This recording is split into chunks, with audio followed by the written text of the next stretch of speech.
I guess Aston Villa was Ollie Watkins being on the score sheet, scoring his first Premier League goal of the season. I think, two goals, yes, but his first goal of the season. I think breaking his deadlock. I think that's good for him. I think moving forward, he's going to be somebody. And I know a lot of people picked Ollie Watkins for the FPL just as a first team player. Like what Taya says, like the tomato sauce. The moment you shake the tomato sauce out of the water, cannot stop.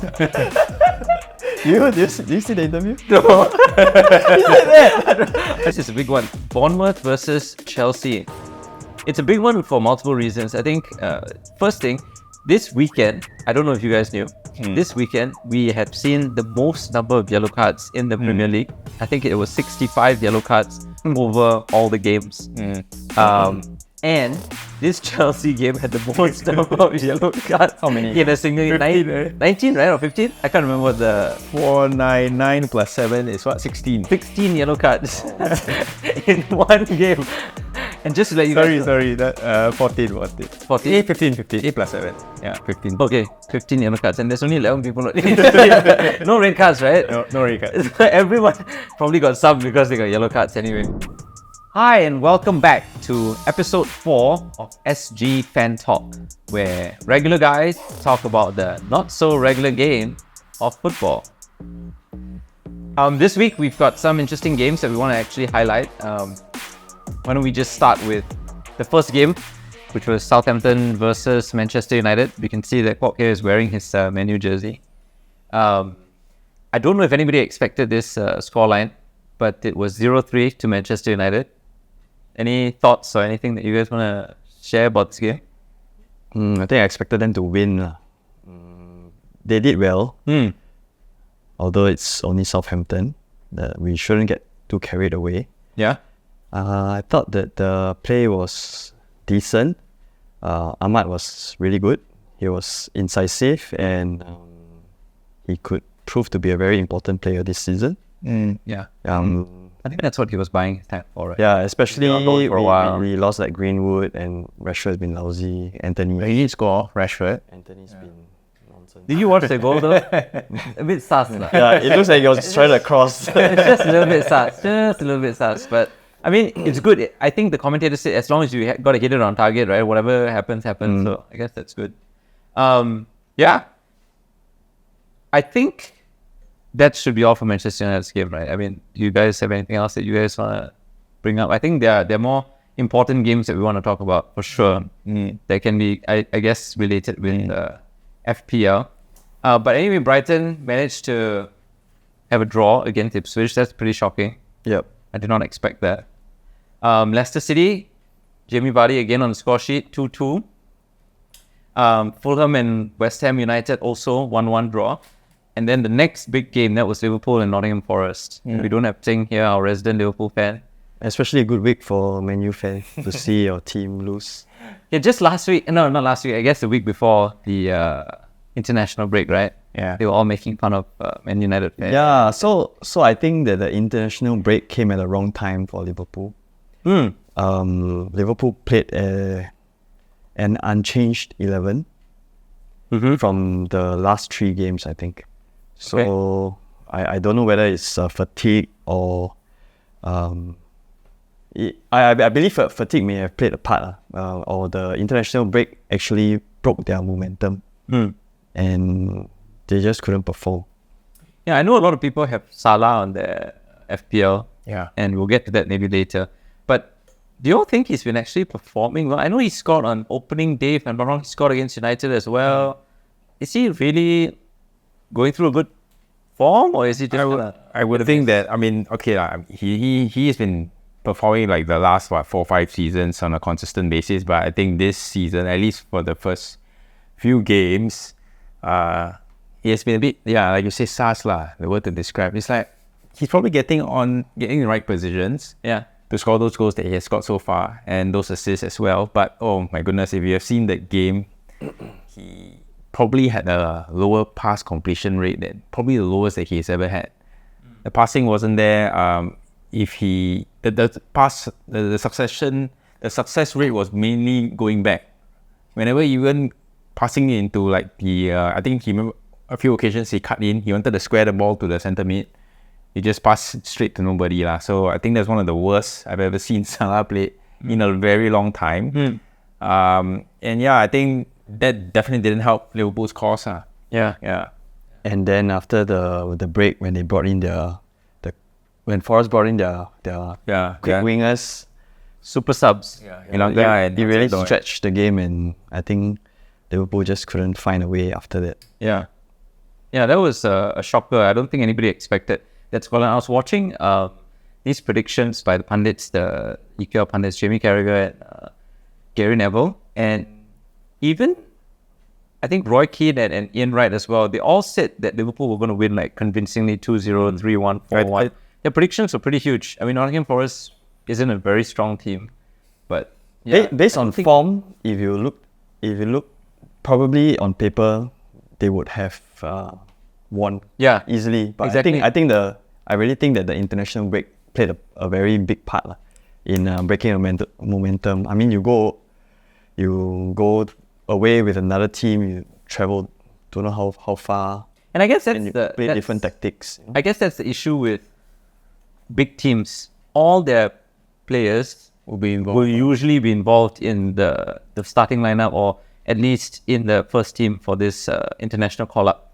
Whereas your Nottingham Forest, probably everyone got a good break, or they can still train. They train and focus on the next game. Exactly. Whereas everyone else is kind of distracted, seeing their friends and family back home. Yeah, but it's funny because Slot didn't rotate anyone else. He had Nunes, I think, didn't travel. Gomez didn't travel, and one more guy, the midfielder, also didn't travel. But to be fair, Forest is still unbeaten this season. Oh wow! Yeah, two wins and actually 2 draws. So they are one of the 5 unbeaten sides in the league so far. So I wouldn't think that it was an easy game, but I think no one would have guessed that Liverpool would be losing at home somewhat. I feel. Yeah, right now Manchester City is the only team with perfect record with 4 wins out of 4 games. Yeah. Timely enough, they are the next game that we're going to talk about, Man City versus Brentford. Did you guys expect this scoreline? Especially Brentford scoring in 22 seconds that they were on the pitch. I think most people were expecting the hat-trick of hat-tricks. Exactly, yeah. Almost. Yeah. He hit a post. He hit the tiang, correct. Yeah, I mean, what a guy. I mean, this Haaland, I don't know. The way he bullied the defender after the second goal. Did you all see the second goal? So the ball comes over, right? He runs in front of the guy and he stops. He jam brake. So the guy bangs into him, but he's strong enough to hold the guy up. And then he continues running. Now the guy is stuck and he doesn't know what to do. And he can't foul him. He can't foul him already because that's a red card and I mean, Berbatov used to do that. You know, he's yeah. The thing is, your body in between the ball and the opponent. Yeah, that was very smart play, very fantastic play. Again, coming back from being 1-0 down, they won 2-1. No surprise there actually. I mean, it's just like the Ipswich game. They also went 1-0 down. Yeah, came back to win 3-1. It's a bit fluke lah. It's like what you guys said. I was watching the last episode because I wasn't here. But you guys said it's like sometimes they just allow the goal to happen so that they can have a challenge for themselves. Right? This one seems like it was a bit too close to comfort. They didn't win as convincingly as they probably should have. Yeah.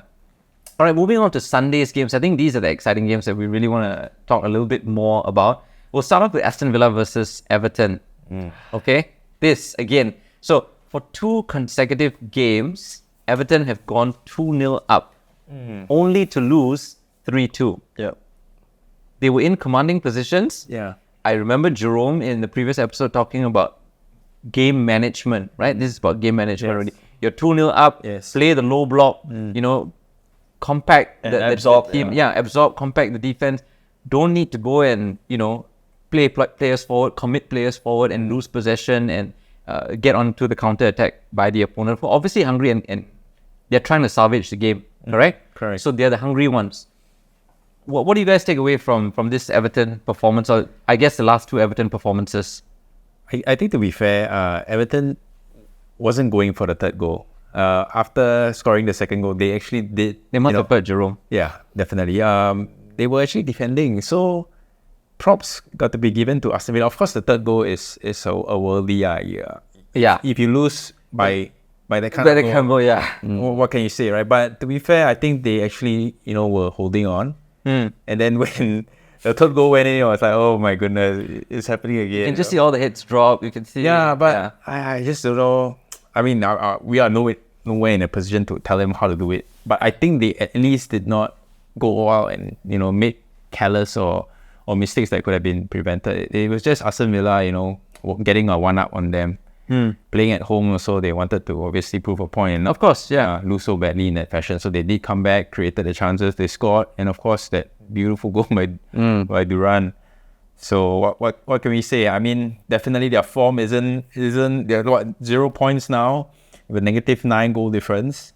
Definitely relegation stats here. They will. Whoever predicted them to be relegated, But probably I still think that they have what it takes. They have the quality to bring themselves back. Stay up. Yeah. So I was looking at their squad.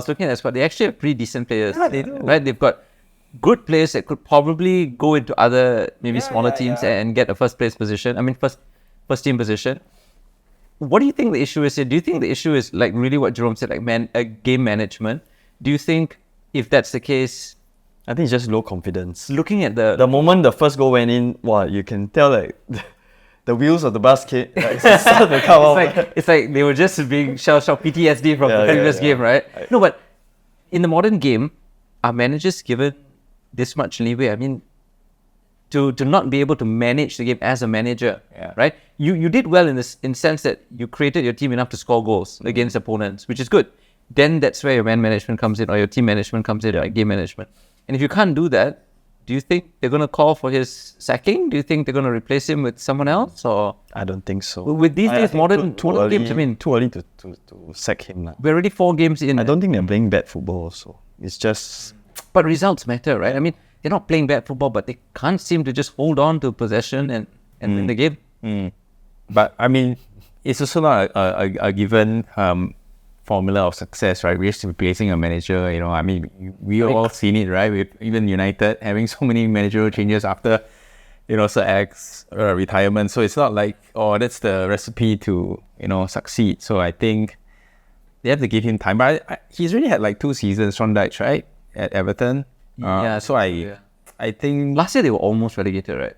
yeah, They also were finding- but the they, point they did very deduction. well. Even Towards the end, right? after the point deduction, they still were relatively safe. So I guess it's about him trying to motivate the players. And I guess what Kwok said is about the confidence part is definitely low. Yeah. So the manager has to find ways, think out of the box to get his players to really want to go all out for the win in the next game. So I think they still have the squad to do it.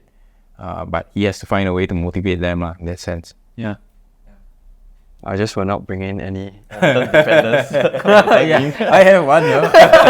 Did you play him this week? He keep auto submit. We're talking about the FPL part. Okay, that's not a problem. But just to wrap that up, I guess Aston Villa was Ollie Watkins being on the score sheet, scoring his first Premier League goal of the season. I think, two goals, yes, but his first goal of the season. I think breaking his deadlock. I think that's good for him. I think moving forward, he's going to be somebody. And I know a lot of people picked Ollie Watkins for the FPL just as a first team player. Like what Taya says, like the tomato sauce. The moment you shake the tomato sauce out of the bottle, you cannot stop. Do you see the interview? No. He said that. I don't He said know. Rashford is like a tomato sauce. Okay, we'll put the, link to that maybe. I don't know. Anyway, moving on. This is a big one. Bournemouth versus Chelsea. It's a big one for multiple reasons. I think, first thing, this weekend, I don't know if you guys knew, this weekend, we have seen the most number of yellow cards in the Premier League. I think it was 65 yellow cards over all the games. And this Chelsea game had the most number of yellow cards. How many? In a single 15, 19, right? Or 15? I can't remember the 499 plus 7 is what? 16. 16 yellow cards in one game. And just to let you guys know, Sorry, that 14. 14? 15. 8 plus 7. Yeah, 15. Okay, 15 yellow cards. And there's only 11 people. No red cards, right? No red cards. Everyone probably got some because they got yellow cards anyway. But it was a very intense game. Yeah. Very, very intense game. It was Jadon Sancho's first game for Chelsea after being sold by Man U just at the transfer deadline. And he was the one who gave the assist for the I winning think goal. he came on halfway. Did he? Yeah. I did not watch the I game. don't think he started. Halftime. Yeah. Okay, he But came on but halftime. he came on. He was doing nutmegs. He was cutting in. Really? Wow. I think the defender had a hard time against him. You know how ESPN Soccer Net, right? Or ESPN Soccer they Net, have yeah. that transfer rating thingy. That they will rate deadline transfers, and I think Sancho got an A plus. Oh, as in a So good Chelsea purchase. did a very good business to him. Right. But he was also not expensive, was he? I mean, it was a 20 loan, plus, right? 20. Was it a loan? No, it's not loan. It's a sale. Loan first with sale, I think. Oh, really? Yeah, obligated. Oh. Yeah. So I mean, they got a very good deal, and I think in his first debut, Yeah, exactly. Yeah. One assist.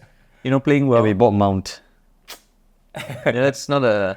Well, Mount is Manchester United's most successful presser. I mean that's what I think Eric Ten Hag is training him to be. Just a guy who hunts down the ball. I guess kind of like is it Ugarte or Ugarte? I don't know how to pronounce that name. Yeah, but I guess that's what his role was previously, which is what they were trying to find. I think they used what is the Moroccan guy's name? the United. Oh, Yeah, the previous one, the skinhead. I can't remember his name. Yeah, last season. Then obviously he's not with us this season. No, not Tarak. No, is it playing this season? No, he's not playing this season. He went back. Yeah, because he was on loan. Oh, God. No, I know the Turkey. Turkish, not Moroccan. That's right. Turkish guy. Anyway, we're really good at football. We should stick to our day job. But yes, I think for the longest time, Manchester United have been trying to find that guy who can break up the play, right? Obviously, they thought Casemiro was going to be the guy. Then they thought this Taibi? No, what's his name? Okay, we're going to find that. Yeah. We're just going to Google that and we'll find that out. But Muhammad. No, but the thing is that Mount, yes, for what you just raised about him having most successful press, but then they didn't buy him to press people, right? His numbers were great at Chelsea before. Okay, I remember picking him most of the time for my Amrabat. We were that close. We were really that No, but yeah, I mean, I got him into my FPL team Mount previously when he was in Chelsea, and he was, having the numbers to show for. So I think in the attacking third. So I don't think the United got him for the pressing part. Yeah, I think I really think so because it's very weird. I think United already have a very strong attacking lineup, right?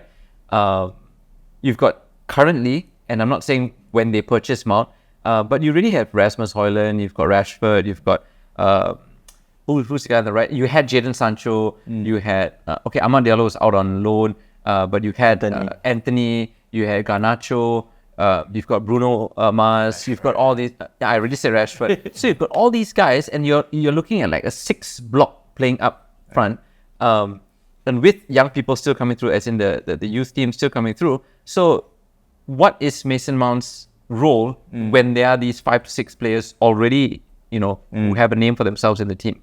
Like a few years back, like what Tess was saying, right?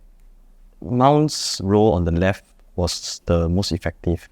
Like he was scoring goals, he was creating chances all on the left, like a Hazard. He replaced Hazard In a way. Yeah. So I don't know. Maybe it's to replace Rashford. So it's interesting. I don't know so much about how the current managers and even the technical team decides who we're going to buy this season, right? Yeah. I was just playing our league game on the weekend, on Saturday, and our team manager, or coach, or whatever you want to call him, our team manager was saying that, we picked all these guys from different teams. I mean, I was just asking him how the team kind of sort of came together and how he managed to find these players, right? Because I'm playing in the Veterans League now, and so it's above 40 years old. And he said that he picked these guys. When they came to him, they expressed like, this is my interest in this specific role. But he changed their role. Like, although you are a DM, I think you're better suited as a right back, and I'm going to show you what a right back is supposed to do, and then transition them to different positions. And apparently they are, I would say, slightly thriving in certain roles that they are playing in right now. And they were open to this change. I mean, these guys, we're veterans. We're not being paid to play. So as long as you get a chance to play starting 11 or whatever, everyone's going to say yes. Nobody's going to argue or fight the chance of starting the game. If I've been a striker all this while and you ask me to play right back, I mean, I think it I'll be a wasn't- bit upset lah. Oh, of course, but it wasn't that stark, the difference. Okay, it was just like from DM, maybe they got a few DMs really who are good, and so they're like, okay, we think your technical ability is still good, but we already have a lot of DMs who maybe can spray the ball better or hold the ball better. So we still need a ball playing player in the team. So let's move you to a position that we don't have a player, and you can still do decently well. So it's maybe that way. And I think maybe Mason Mount was that kind of guy, like, okay, we have an opportunity to buy this guy for a cheaper price. He's technically or even statistically good at certain things, but we don't have a role for him to fill in that space. So then what do we do? Okay. In case. Yeah. So we train you in another position, a different position. Like, even if you ask Rashford, I don't think his favorite position is up front. Although he was scoring goals when he first came on, he was playing up front, the number 9 role. He prefers to come to play on the left and come in to shoot those goals, which is how he scored. And I think a lot of players now in the modern football like that position. I like to play left wing, although I'm right footer, so I can cut in and shoot. Same like Amad Diallo and Saka and all these guys who play on the left wing, the right wing, and then they cut in and shoot their left foot. Yeah. And it's very successful. It's very, very successful. So I think Mason Mount was purchased specifically to be this... In case. No, it's specifically to be this destroyer, to break up, because he's got the pace, he's got the stamina, Engine, yeah. he's got the engine, he can really run that position. But I think he hasn't thrived in that position, and maybe he hasn't really taken on that responsibility well enough, which is why they're like, okay, we need to go and pick up someone else. Amrabat on loan. Okay, Amrabat also not doing well. Okay, we need to pick up, now we're picking up Ugarte, and people are saying, people meaning, you read blogs, you listen to different podcasts, and people are saying Ugarte is going to solve all our problems. He comes in ready, Casemiro is going to be able to play his way, Mino is going to be able to play his way, because Ugarte comes to solve all the problems that we didn't have that player for. And I think, I don't know if that's true, but Makes sense lah. we'll see. He's currently in the squad. I mean, he's currently training with the team, but he hasn't started. Did he play? The weekend, right? Who, Ugarte? Yeah. He played. Oh, He how many? came on like 70 something. Were you impressed? Okay.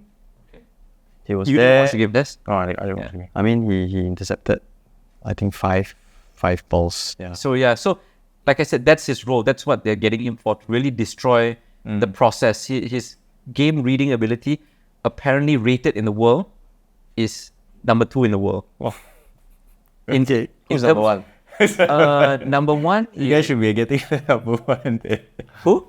Should be getting the number one guy there. No, number 1 I think is Rodri. Expensive. No, number 1 I think is Rodri, if I'm not wrong. Oh, okay. Yeah, as in they were ranked by last year's stats. Stats lah. Number 1 is Rodri for disrupting gameplay, Interceptions are interceptions, winning tackles, disrupting games in opponents, whatever third you want to call it lah. opponent's half lah. Yeah, opponents have winning balls in opponents have breaking up counter attacks as well. Rodri was ranked number 1, and Ugarte is ranked number 2. Rodri obviously is not going to come in. Probably Manchester United would not go for Rodri because of obviously the derby.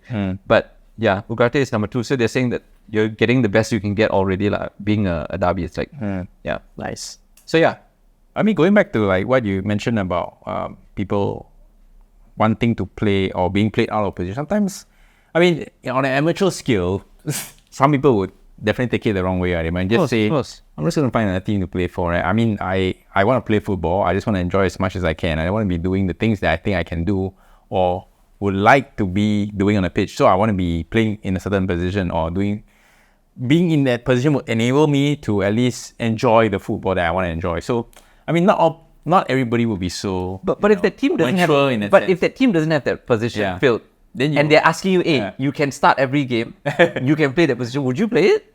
I won't enjoy. Individual lah. I think it's very individual. Yeah, it goes. Maybe if let's say you have very good friends in there, you still like hanging out, then you probably will say, okay, I'll just take one for the team. Yeah. But if not, if I'm like just high bye kind of a relationship, then I think I wouldn't want to be playing that team anymore. I listened to the podcast and you guys talked about professionalism mindset as well, right? Like if y'all are losing or however the game is being played, the professionalism of the individual. If the coach is saying, hey, I want you to take this baton and run with it, like I've given you a new responsibility, I want you to learn how to play this specific role, would you as a professional, okay, I mean, I won't, because we are not being paid I mean, as a I'm professional, paying? That's why I say as Oh, professional. as a So Mason professional, Mount, lah, okay. as a professional, if I tell you, hey, I want you to be a destroyer, Yes. would you? Of Okay, course, I I will Yeah. be excellent at this new destroyer role so that I can be the first choice and I will always start games. I think I will be the definitely- best bush Yes. if I cannot be the prettiest flower. Yes. That's a very good way of putting it. Yes, I will. Okay. No, but I think on a professional setting, yes, there is an incentive to do that. You know, But a lot of young players nowadays don't, right? Oh, I don't like this role. Oh, the coach play me out of position, and then it becomes a contract Then thing I already. think Then you that's- get the agents to start talking to other people, and it becomes a big hullabaloo, right? no, but then that's where you probably have the difference. You will see the difference in being a world class player and not so world class player. Because like for example, Saka, he started out playing left back. Left back. Yeah, so I guess if you can mature in that sense on a professional setting, right? You have the right coaches, people with years of experience. You're listening to all these people. Okay, if you're mature enough, the right thing is just to listen to them. Is basically what I'm saying. But that's a bit different. Playing left back and then playing right wing, it's definitely like a step up, right? Yeah, like lah. you're doing something right. No, but he could have been. We don't know the history, but he could have been, playing higher up in the youth team, and then when he came into Arsenal, they probably Oh, they asked him to step back and play left back. Yeah, okay, yeah. okay, So that makes sense. He could have probably also been that route. So I'm just saying that I think in a professional setting, it would be wise to listen to what your coach has tasked you to do, lah. Okay, Yeah. that's excellent. Yeah, and the next game, okay, this is a big one. This is derby, the first derby of the season. Spurs versus Arsenal. Spurs at home, and they lost to Arsenal 1-0. Arsenal without their Odegaard, without Declan Rice, who had a red card suspension the last game, and Odegaard's out through injury. And the new signing, who's that guy? Marino also out through injury.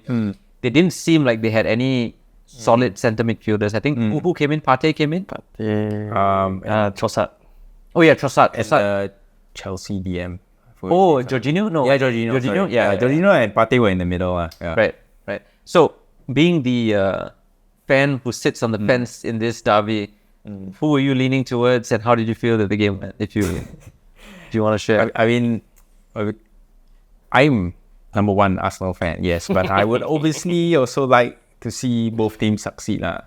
In a game. If in this I would like to see situation, that also. if in this situation, I'm not saying that I would have liked a draw. I definitely would have taken an Arsenal win over a Spurs win or a draw. But generally, You just contradicted yourself. Or like one half each. okay. But you must understand where I would like to see both teams succeed. where you all But I came would from, like to right? see Arsenal win this game. What? It goes back to my close ties, or rather with certain players who used to be in Spurs. Oh, And that's why I supported Spurs. But then as a team, Arsenal were the team that I picked to dethrone United back in the day. So that's how it all started. So I still have so this. you support anyone who dethrones United? Spurs wasn't dethroning United. But he liked some players there. Which players is this? Darren Anderton. Klinsmann. Yeah, Klinsmann. Oh, Jurgen Klinsmann. And then when they were very successful. Soccer fight where Darren Anderton was doing the bicycle kick. No? What's all card? The No, the Pandini. Padini or Oh, Padini the or- sticker book, all this. Yeah. Darren Anderton was doing the bicycle kick. I don't know if you remember. So anyway, Spurs was also, when I was young, I remember catching all this old footage of the FA Cup games, and Spurs in the early 90s were very successful. Glenn Hoddle, Ozzy Adelis, and I think the Gary Lineker also played for Spurs. Yes. So I think that also drew me to watching Spurs. King game, also, right? supporting them. The defender? Ledley King, although it's injury. Yeah. But yeah, that's how it all started anyway. Okay. So it's not like I don't stay in North London. I don't understand this hate, between the two teams anyway. So I wouldn't dive into that. But anyway, I felt that Arsenal couldn't keep the ball. I don't know whether it was really because we had our two key players out. I just felt that whoever came in, the Jorginho and Trossard they were more than worthy to come into the team, and it's not like we really were lacking key contributors in that sense. So I felt that actually Spurs outplayed Arsenal in that regard. So for us to get away with a corner kick goal, I'll take that any day. But Do you think it was a goal? oh yeah, we're going back to that goal, that push, right? I mean, they say like, right, when you have two hands on the back of a player, it's mostly leading to a foul. I thought it was a foul, like clearly. I think if you really want to go by the rule book, it should be a foul. But I was very surprised that He didn't go down. Romero also He didn't protest. I think if he had gone down, the goal, yeah. But the thing is that with corners, you see them grappling with each other. The fact that you're grappling is already a foul if it's an open play kind of a situation. No, but this is directly to the player. You know, your I'm just saying marker that is just shuffling away. I'm just saying that usually during corners, all this jostling and pushing are already ongoing already as it is. So it's very hard also in that sense to have a very clear-cut decision. And also to be fair, Romero, like you said, didn't go down. So I guess the VAR team also, it was a very quick decision. It wasn't like they And they didn't even review it. yeah. But it was them solid header lah. Yeah. Gabriel with that solid header. Yeah. So I mean the possession part, I mean Spurs had the possession, they just couldn't create any clear-cut chances for themselves. So I thought Spurs was very flat. I didn't like how Son was running around. Yeah, he's given this new role this season. Yeah, I think now without Harry Kane as the focal, Yeah, he he's a new. I Yeah, guess they're he trying to play has- around him, right? he has took on the responsibility to score goals or to gel Create something or gel the create team. something. Yeah, but basically. I don't think it's working lah. I think Madison was a good purchase. I think a lot of teams were eyeing Madison. He's towards the end of last season. He played last season as well, right? Yeah. He was doing really well last season towards the end, but I don't know why this Spurs team is just not gelling for me. I don't understand the First, 70-minute sub. He always gets sub out after like 70. Madison. Yeah. no, but he's also all over the pitch lah. Maybe that attributed to it. And also I think he's coming up from injury layoff Okay.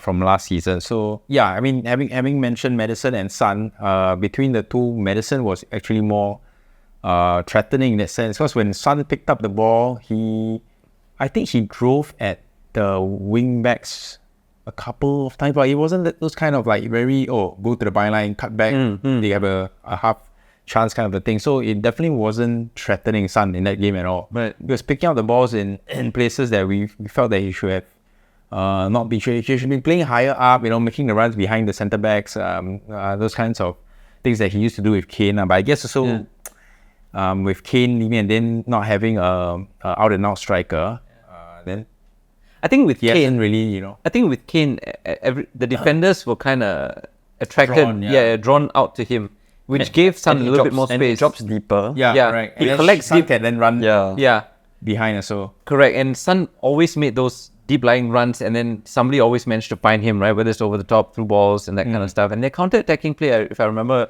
last season was very good. They also had a destroyer. What's his name? The Lucas Moura, right? Is he still with them? I think they sold him. Yeah. He was really pivotal, especially in the Champions League. Remember when he got them to the stretch, semi-finals? Finals, rather. Yeah. Was it Champions League or UEFA Cup? Champions League. Champions League. Yeah. Yeah. Also City. Exactly. So And I thought they've definitely lost some strength in their midfield, for sure. Probably the tactics also didn't play to their strength. Like you said, they were a very good counter-attacking team. In the Arsenal game, they actually held more possession. So I think that was Arsenal's tactics, because they don't have their key players this time. But I mean, when they were set up, Spurs have their two marauding wing backs in Pedro, Porro, and Robinson on the. Was it Robinson on the left? Yeah. Their left back. So they already overwhelmed the midfield in that sense. There's always an option to pass out wide. So they naturally were already gearing up for a possession game. But when the crosses came in, it was just nobody on the end of the ball. It was very easy for Arsenal to just hit the ball out.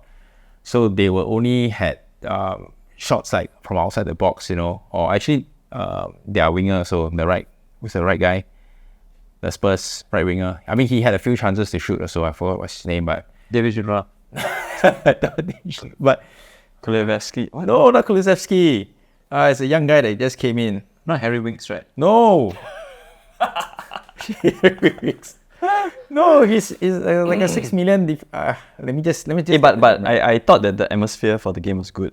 I quite enjoyed like the little tussle between Timber and what's that guy's name? Yeah, he had Porro. He had that challenge. But Porro went down so soft. I mean, I saw that. Too easy. Yeah, I saw the challenge. It was so fair. Johnson, their right winger, Johnson. Oh.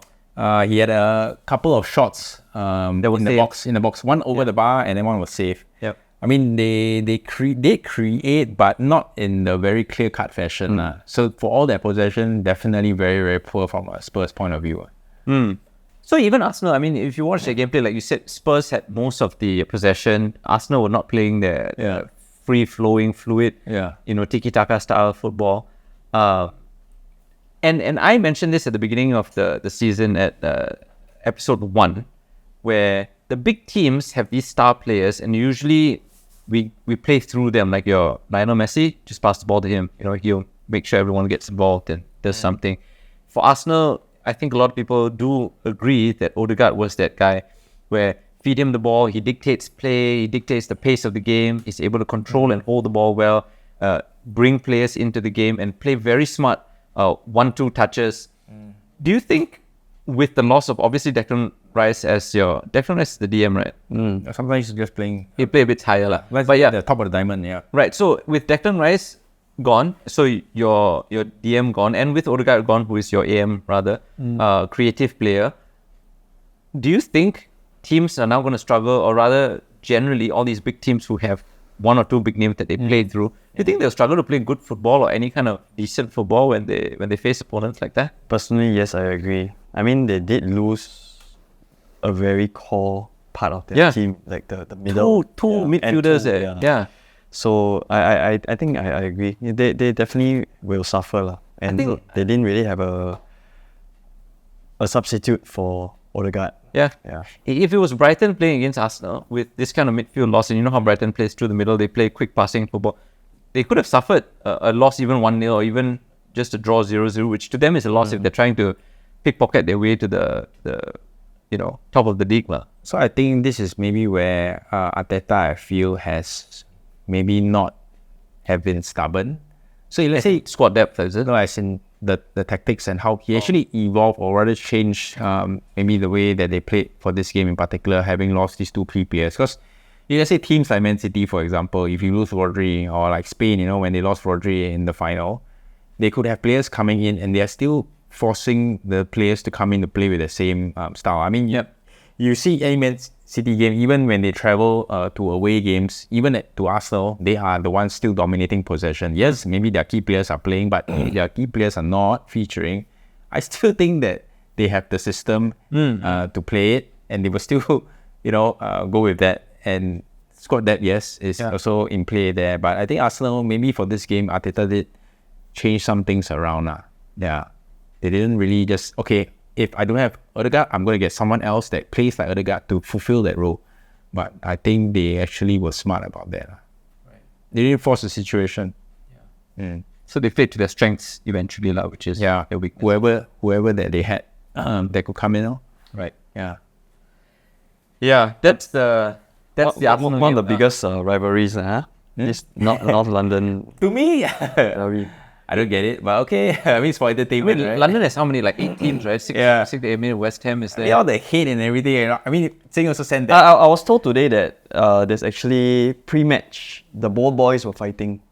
The ball boy. Oh, I think I saw that video on Instagram. It was just one boy against forward, and he just pushed him. It was a fun push, but the steward did come out to just brush them aside. It wasn't violent or anything. Yeah, I mean, I don't know whether you saw the link there. Joshing around. The thing actually dropped. It was the one that if Arsenal, what would you have happen? Arsenal winning the league, Spurs winning the league, or both not winning?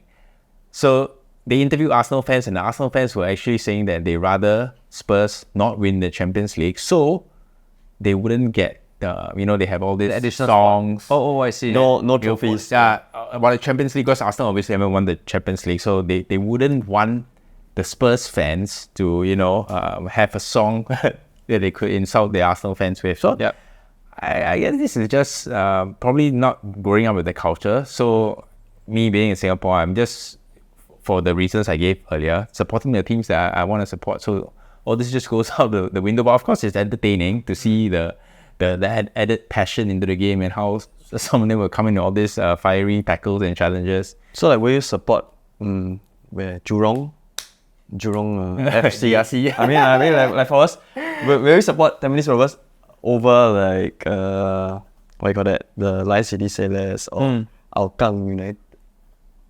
I think that's a very interesting question. I thought about this many years ago. It's so interesting that for us who don't live in that country at all, but we're so passionate about the team that we're supporting. We buy the jerseys and everything. Those people who live there, wherever they're born, they really just support. I mean, we've seen Blackburn fans cry. We've seen, all these smaller clubs, your QPRs and Wolverhamptons and all that. When they get relegated, it really means so much to them. It's really embedded in their culture and in their system. They're not like, oh, I was born in London, but I'm going to support, Manchester United or Manchester City just because they're winning. Yeah. I don't think they have that sort of mentality. Like, oh, I was born here. You can make fun of me all you want, but I'm going to support my team with passion. And there's so many of these YouTube videos and social media influencer blogs and blogs that you can go and follow. It's really quite interesting that even if they just keep losing every game, they're still so passionate. Yeah, they still support. They're still so passionate. They'll buy the season tickets. They'll buy the jerseys. And yeah, it's really interesting. Whereas for us, just like you say, okay, Geylang United is really well. That's I'll give 2 cents. yeah, that's why I don't care if I stay in Tampines or Bedok or wherever it is. If Geylang is winning, that's who I'm going to support. If, whoever's winning, that's who I support. It's interesting, right? I think for me, most importantly, the toxic part, I'm just leaving it out of the game and the rivalry. I just don't like to see all that. I mean, it's fun to have banter and all, but when it gets a bit, but no one supports Spurs and Arsenal. Actually, you're the only one, I think. Yeah, but you also never know, right? There are people who also support Real Madrid and Barcelona. It's the same person, by the way. That's for another time. The final game of the weekend was Wolves versus Newcastle. And that again went towards Newcastle. I don't think Newcastle played well. They didn't. Yeah, they did not win. I mean, did not play well at all. They're struggling. But they're up to third in the league or something. So again, a very good start for Eddie Howe's team. They came from behind. Are they really third? Yes, they are. Wow. Yeah, they're third. So I think again the team has. I don't know Eddie Howe how he has galvanized. I mean, Sean Dyche should probably take a leaf out of his book because he has galvanized his team. Interesting enough that you mentioned Eddie Howe being a good manager. Eddie Howe is actually now picked to be the next England manager. They're trying to pull him out of Newcastle. They're trying to pull him out of Newcastle to bring him to the England national team because now it's a caretaker manager, right? Wow. Who's taken them through the international league. Newcastle. Yes, exactly. People are on the fence with this decision because Lee Carsley worked with the youth team and now he's been promoted to the first team. So the young guys are coming up and the young guys won actually. They won the World Cup. Euros or World Cup. Yeah, one of those under 21 tournaments they won. So he knows the players, he knows what they're capable of, and bringing them into the squad will be really smart because I guess that's the future of English football. But they're also saying that they want Eddie Howe to come in as the actual manager. So yeah, interesting if Newcastle loses Eddie Howe, I don't know what's going to happen. There are some rumours and stuff going on in the background that Newcastle are preparing for him to leave if he does decide to join England and find a new manager. Wow. I think the only other one available is Potter, is it? Is Graham Potter available? Yeah. Still? Yeah. I think just recently Jurgen Klopp went back to coach the Dortmund. Really? Yeah. No, he went back to coach Youth the team, Dortmund. Not like your team. He coached the I was going to say alumni team, the Legends team because they were playing in some charity match. Okay. Yeah. So he went back to coach the Legends team. Okay, so that wraps up this past weekend's fixtures. Let's talk about next week's fixtures. I think we managed to get some Spurs, some fans, real Spurs fans to actually comment about what they think or how Spurs will do against United next week. So I think we'll probably roll that. Wait, who's a real Spurs fan that you met? I mean, we actually Some of the golf khakis. yeah we Oh, really? we know a few Okay. diehard Oh, Spurs great. fans, yeah. Okay. So they Excellent. actually gave us their predictions for the United and Spurs game next week. Let's do a prediction score. If one of you guys take it down. Okay. I'll take it down. So this makes it interesting, just so that we Who's can. playing who? Correct. I'll tell you guys who's playing, and then you both are going to predict, and then we will review the prediction in our next podcast. Okay. All right. First game: West Ham home, Chelsea away. Wait, can we just do maybe three games, games? yeah. 3 games. Let's pick Why you gonna parlay this? No, just 3 games lah. Okay, sure. But okay. So next week's games we've got West Ham and Chelsea. We've got Aston Villa and Wolves. We've got Fulham and Newcastle, Leicester and Everton. Hey, sorry, the Spurs and United game is not happening next. Yeah, it's not happening. It's Crystal Palace versus It's United. game week 6, is it? We've got Liverpool versus Yeah. Bournemouth, Game week 6, sorry. Southampton and Ipswich, Spurs and Brentford, Crystal Palace and United, Brighton and Nottingham Forest, Man City and Arsenal. I think that's a huge game. Okay, let's just do the United game, the Arsenal game. Why do we have to do the United game? It's a show win, what? For obvious reasons. The score, we gotta pick the score. I think. Oh, you want to pick the exact score? Yeah, you're asking us to come with the score, so let's just Okay, go with sure. So, which 3 games would you like to predict? Okay, I'll just pick. I would say Leicester Everton. Okay. Ooh, Leicester Everton. Okay. Yeah, that's a good prediction to have. Okay. Sure, if you want Crystal Palace and Man United, and obviously the last one has to be Man City Arsenal. Yes. Okay. Okay, I will go ahead and write this down, and both of you are gonna go head to head. So you have time to think. Okay. So 3-2 again, Everton. Okay, first game Leicester Everton. Okay, let's go 3-2. 3-2. Okay. 3-2 Leicester. I would say another Everton loss away from home. 2-0 Leicester. Okay. Crystal. Hold on. Let me just write this down. Yes, okay. Crystal Palace and United. What go first? 1-1 draw. I was gonna say 1-1 too. Oh, okay. It can be the same. Okay, 1-1. I second that. Man City. Okay, last one, Man City. Oh boy. 2-0. 1-1 for me. Oh, really? 2-0 to Man City. We just talked about how they're losing. I mean, they don't have their biggest midfielders. I think I don't think Rice Odegaard's going to come back. Rice? Rice is coming back. Rice What only kind of one. suspension is 2 games? Because it's not a diet. Oh, no, Sarek. It was a second yellow card. Oh, yeah, it's for kicking the ball away. I remember that. Okay, so Kwok says 1-1. No. 2-0 to City. Yeah, I say 2-0 City. And then 1-1 for me. Oh, okay, 2-0 City. Cool. And 1-1 for Tez. All right.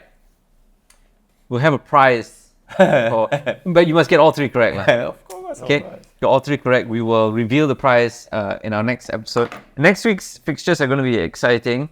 I think also because some of the teams have just been bouncing back. Bournemouth against Liverpool, I think, is going to be a big game as well. I think that's going to be an interesting one. Spurs and Brentford. Brentford held up well against Man City. And now they're facing Spurs, and Spurs have a point to prove, I guess. Yeah.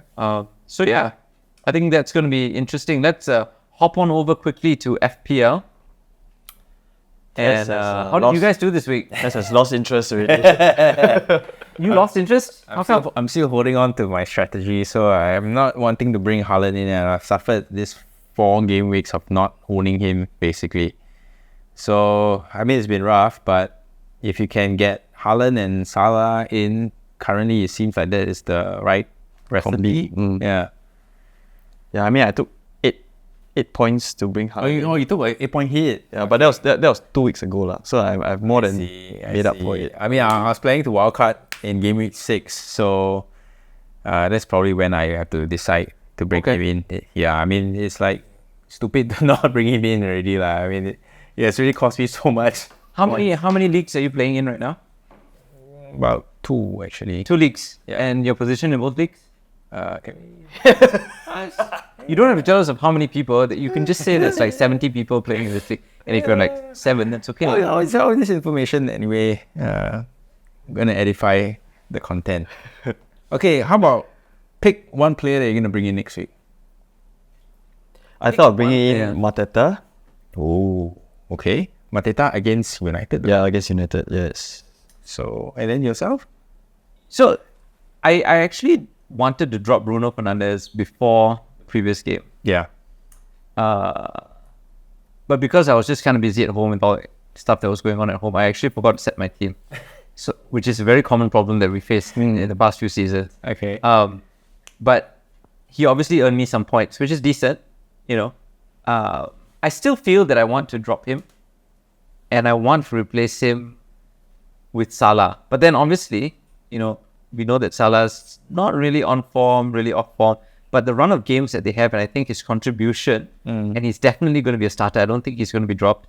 I think Bruno's also going to be a starter. I don't think he's going to be dropped. But I think his contribution to the game, because of who's involved in the game, might not be as great. But you as Salah's you contribution. probably don't have the funds, right? I do. You do? I do have funds. Wow. Yeah. So you have money in the bank, basically. I do have some money in the bank. Then just Yeah. do that. It's quite a... Yeah, I might do that. If not, I might just pick up another midfielder who I feel is scoring. I haven't transferred anyone in for last week. So does that mean I have 2 transfers this week? Yes, you do. Yeah, so I have 2 transfers this week, so I can make 2 transfers. So yeah, that's my appeal. I think I did okay. I just got slightly above average, which I'm happy with. I'm in 3rd place in my workplace league. Don't say how many people, okay? Yeah, I won't. There's only 3. This is the workplace. No, and then so if you guys want to join our league, you can definitely ask us. You can comment below, and we'll put the link to our league that we're playing in, so you guys can come ahead and come on and just join us in our league. I'm sitting pretty at number 1, tied with Jerome, who is our resident tactician guru.